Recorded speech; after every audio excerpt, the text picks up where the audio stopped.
तत्र जगत गुरु। हे जगत गुरु, आजकल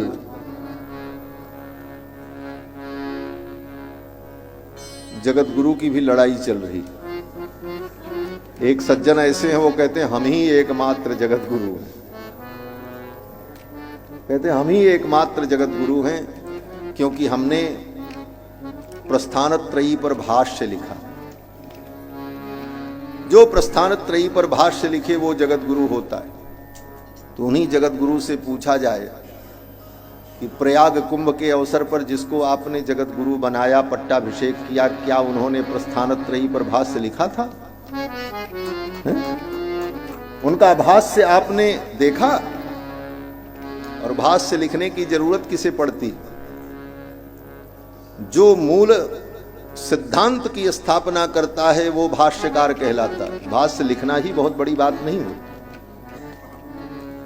भगवान शंकराचार्य ने ब्रह्मसूत्र पर भाष्य लिखा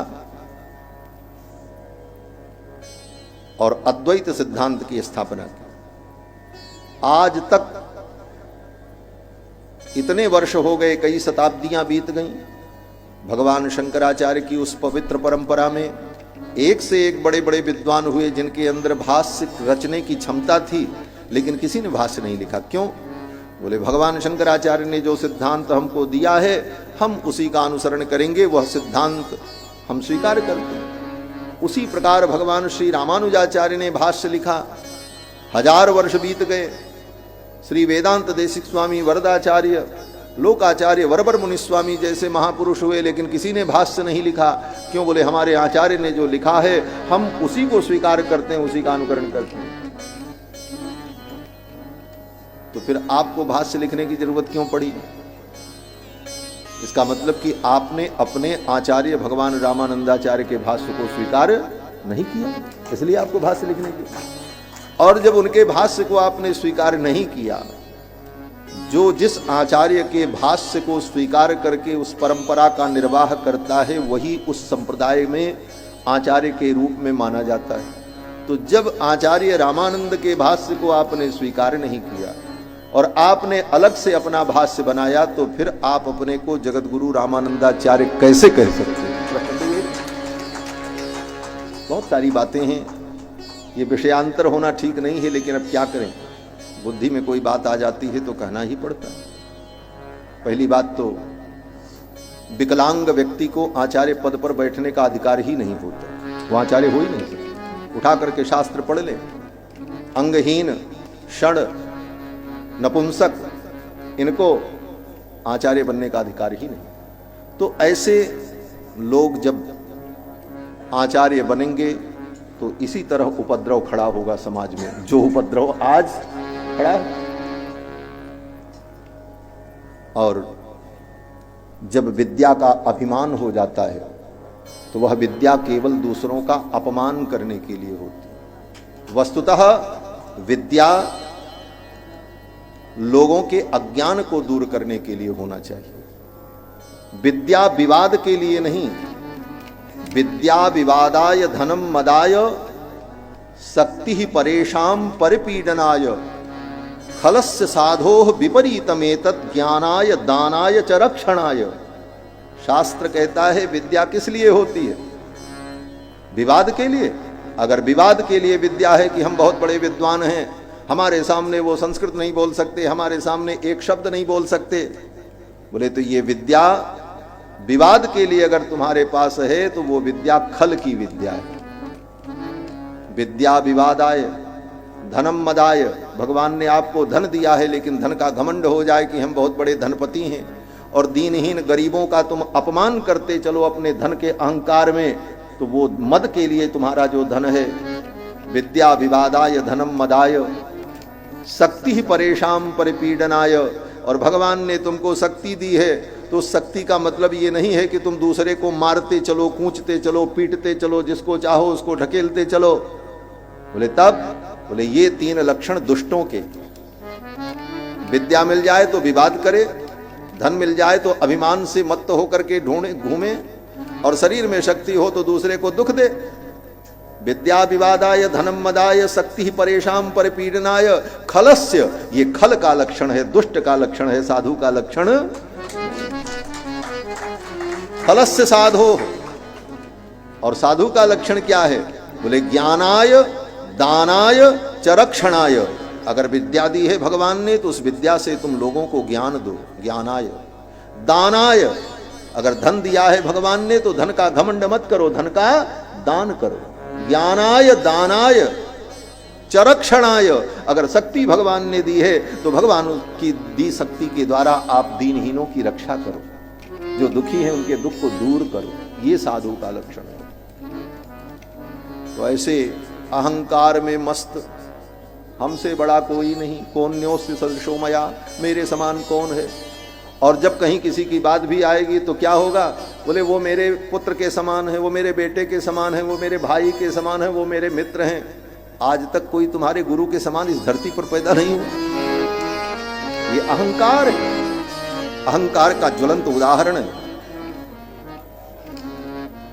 धर्म सम्राट करपात्री जी जैसे व्यक्ति को भी कहा कि वो हमारे मित्र।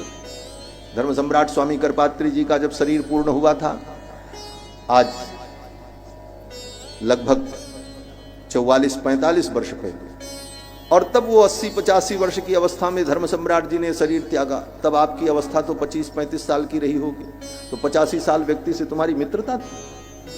फर्जी बात, झूठ का बवंडर।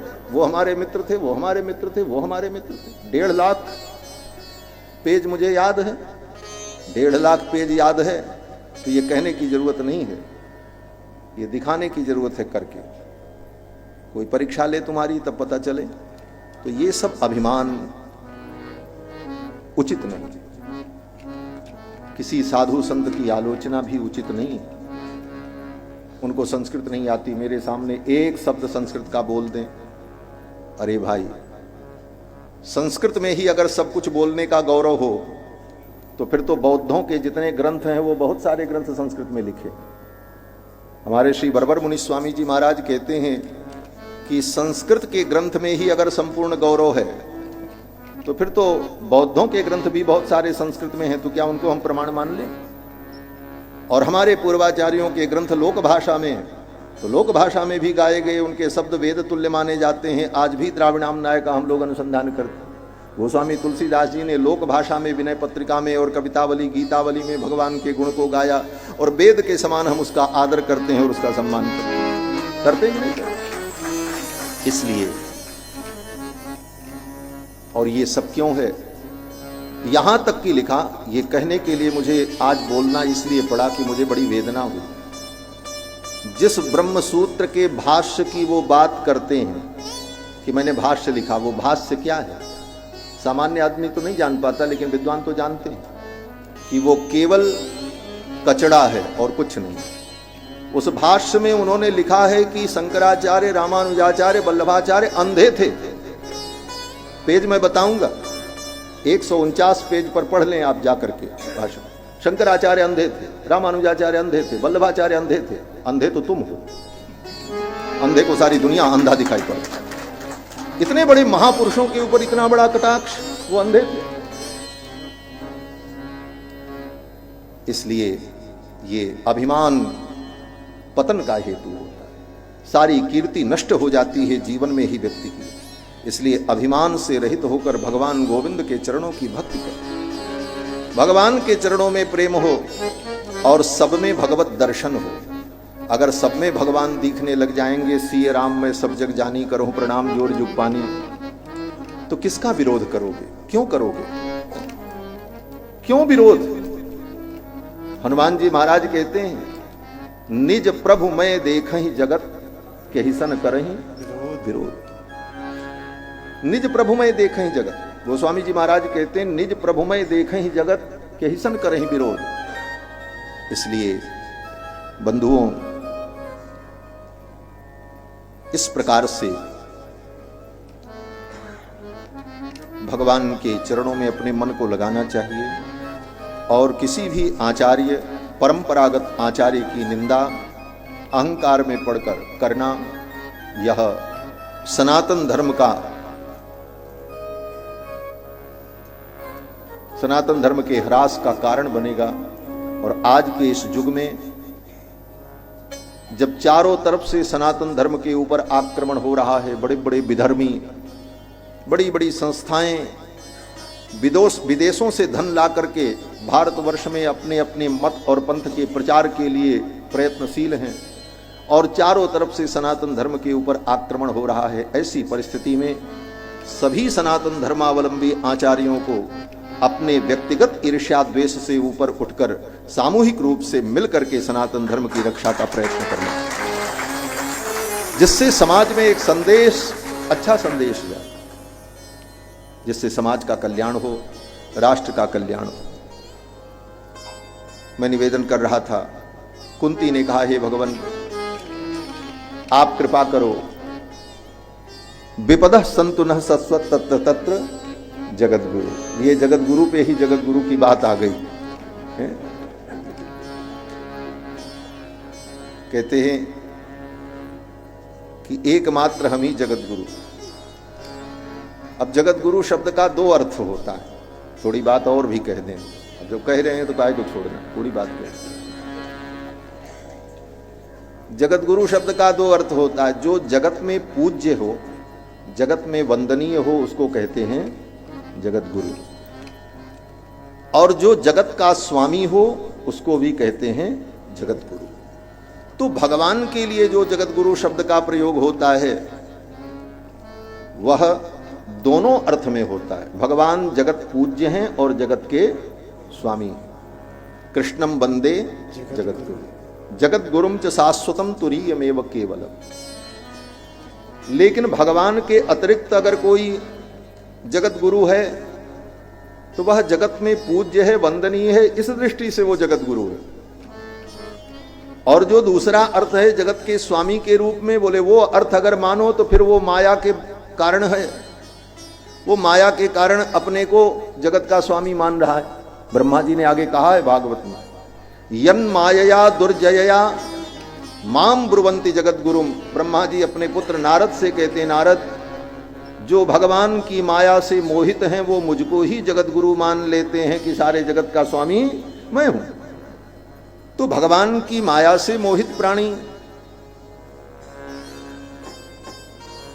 किसी को जगत गुरु मान ले, लेकिन वहां जो जगत गुरुत्व है वो जगत कारणत्व के रूप में, जगत के नियामकत्व के रूप में अनुभव किया जाता है। और जगत पूज्य की जहां बात आती है तो जगत में कोई भी श्रेष्ठ है, संत है, महापुरुष है, वंदनीय है तो वो जगत गुरु है। जगत में उसकी पूज्यता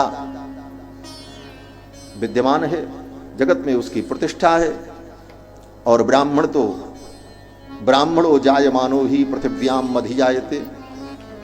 ब्राह्मण तो बिना जगत गुरु बनाए ही जगत गुरु है, वो तो सारे जगत का गुरु। जगत गुरु किसी को बनाया थोड़ी जाता।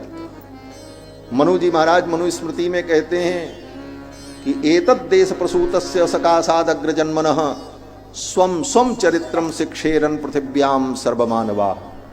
पृथ्वी के सभी मानव भारतवर्ष में उत्पन्न होने वाले, आर्यावर्त में उत्पन्न होने वाले जो अग्रजन्मा हैं, उन अग्रजन्मा ब्राह्मणों के द्वारा विश्व के सभी प्राणी, सभी मनुष्य अपने अपने धर्म का ज्ञान प्राप्त करें, शिक्षा प्राप्त करें। ये मनु जी ने कहा, स्वम स्वम चरित्रम शिक्षेरन पृथिव्याम सर्वमानवाः। पृथ्वी के सभी मानव अपने अपने धर्म की शिक्षा प्राप्त करें। तो जो सबको शिक्षा दे वही तो जगत गुरु है।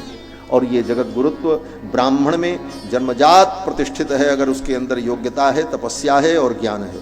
इसके लिए अलग से कोई उपाधि और किसी प्रमाण पत्र की आवश्यकता ही नहीं होती।